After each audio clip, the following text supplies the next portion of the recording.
Hello, welcome back to another Pen Talk. Thanks for tuning in. Thanks for following me along as I explore my wide world of pens. And this is a new one that arrived today. Hopefully, many of you recognize it. It's a Levenger True Writer. It's a model that they've been making for over 20 years. I've heard a lot of good things about Levenger pens, but I've never owned one. I saw this on the auction on eBay. Here's the auction. I think I got it for a good price, about half the normal retail. I don't think this particular resin is in production anymore by Levenger. They seem to have a lot of very nice resins that they use for these pens, and they're kind of like limited release, and when they sell out they move on to another color, another design. Here's some examples of some of the previous ones that they did. So we're going to explore this pen, see if it deserves its reputation, and see if it's a pen that you would consider using or owning. The crab's going to wink as we continue on. So I bought this pen without a box, which is fine with me. Your first impressions are, it looks nice. It's a little on the small side. Probably too small for many people, like Doug. But each pen has users that love it and enjoy it, and I think this could easily be one of those for the right user. Interesting how they did that finial at the cap and the bottom of the barrel. I like it. It's something different, at least in my view. This cracked ice resin is nice. There's a little bit of color in it, and that color has some pearlescence to it. The cap unscrews in over 2 1/4 turns, which is a little bit much. I mean, they're kind of nice big threads there. You wouldn't think that it would take that many turns, but it's probably single threaded. And we see a number 5 nib. It's branded. Your standard injection molded plastic feet on the other side. As expected, this is a cartridge converter pen. The barrel spins off nice and easy. We have a subtly branded converter with Levenger on it. It works like it should. It's not a high-end, but I'm certain it'll function well and have a long life to it. It fits securely. So we're going to compare this to some other pens that might have a similar resin, just so you can get an idea how this fits into that aesthetics.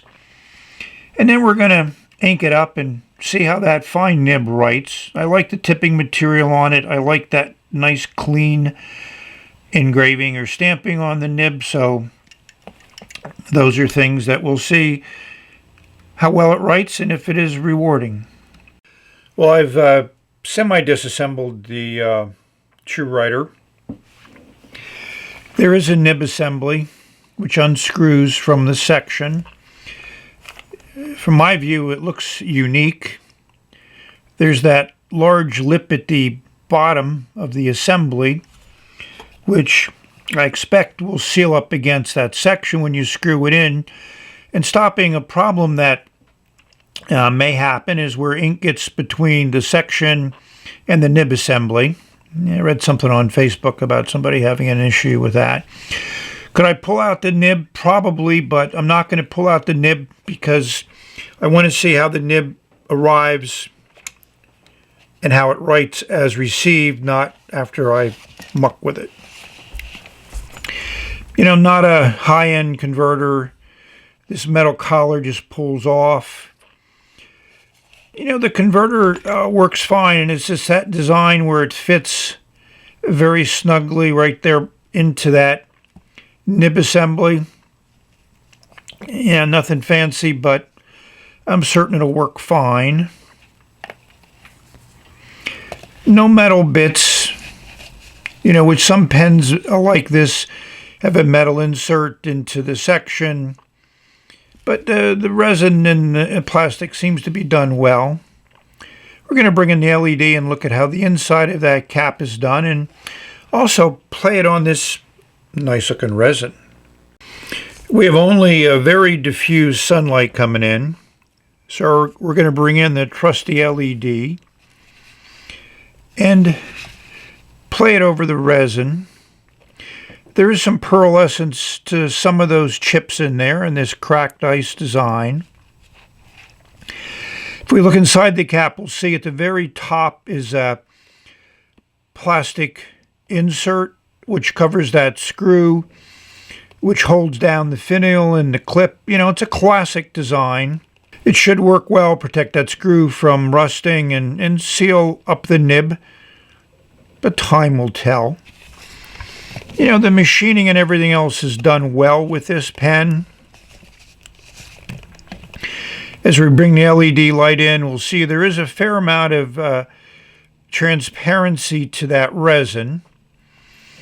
Certainly not real opaque, but it's opaque enough to really hide the internals, which to me works well.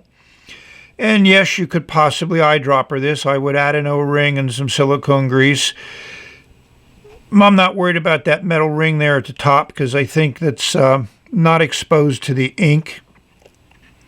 At least that's my view, and I'm sticking to it. But overall, very nicely done. So what am I going to compare the Levenger True Writer to? Well, from the size viewpoint, and also from an interesting cracked ice resin, is the Delight New Moon, the mid-size version. Here's a Moonman M600S in a very nice, similar cracked ice resin. A Pen BBS 480. And the 480 is in Moon River, which is number 81. And close to that is the 469, which is in Dusk Mist, which is number 82. So if we compare these two pens, we'll see a lot of similarities and some differences. The finials are done with the same resin material, but a different shape, different design. Same type of full cap band there. Similar types of clips. And also the end is treated to a similar manner. You have a metal band followed by some acrylic. So do you like one or the other design? I think just a personal preference. I certainly do like this stained glass look of this resin in the Moonman Delight. I think this Moonman M600 comes closest, but still is the darker blue is still a little bit lighter than the darker sections in the True Writer. And the same is true of these two Pen BBS resins. Again, all of these are that cracked ice design, but they're all somewhat different. And that's what makes pen collecting fun and enjoyable. You might think something's the same, but then when you finally get it in your hand and compare it, you realize it's not. Now we're ready to see how this True Writer writes. Should it be called a True Writer? This is my now go-to ink when I want something with color. And I think it's appropriate for this pen. It's a nice bluish turquoise color, fairly saturated, good flow. I'd say it's a little bit on the wet side, but that's just a personal judgment. Let's see how it works in the pen. So as I mentioned, this is a little on the small side. I don't think it's too small, but it's close. So some people who want a larger pen, especially a longer pen, may not find this as comfortable to use, but as you can see, it fits well in my hand, and I have a medium-sized hand. That section feels good. We'll give you the dimensions. The weight is okay. I think it's a little on the light side, but then there's no metal in this pen really, so it's just the resin, and that's fairly light. From the design, you would expect it to post, and it does post very deeply, very securely, and it adds a little bit of weight to the pen, which I think enhances the writing experience. And it's very securely posted. That's a nice design, and they've done their due diligence with the dimensions of the cap and the barrel to make that work the way that it does. And some pen makers just don't take the time to do that. So we'll give you the overall lengths of the different bits of the pen, so you can put it in perspective. Now it's time to put nib to paper.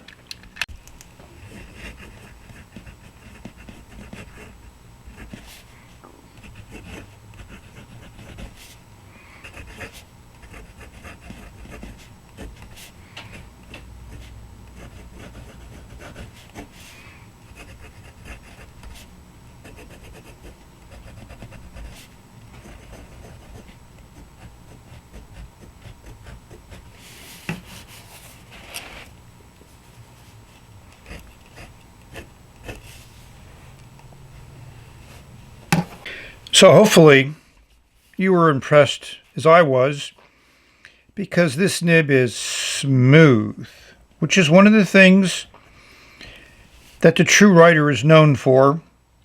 And I can say that True Writer is an appropriate name for this pen. I enjoy it on the paper. It writes with no pressure. It's definitely a Western fine. I would say it's going on to fine and to medium. It certainly is generous with ink flow, which is nice. So I think it's time to rate the pen.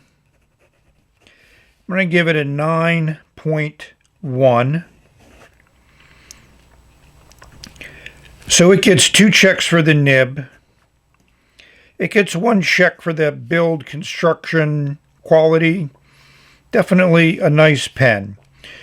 Where it loses out some points is the size. It would be nice if it was just a little bit bigger, a little bit longer.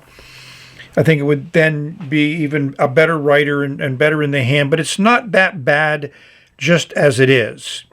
And I'm certain that a vast majority of people would find the size of this pen to be pretty much close to perfect. That section is good for me.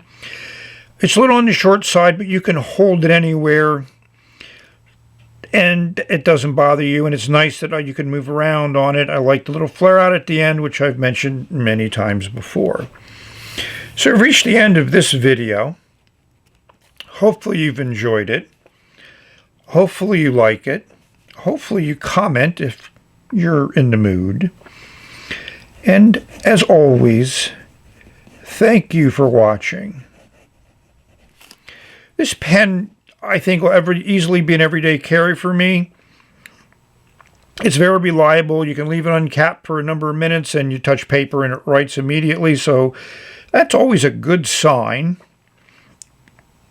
And as a good sign, I hope all of you are safe, healthy, and happy, enjoying your pens, putting ink on paper, writing, drawing, sketching, doodling, journaling.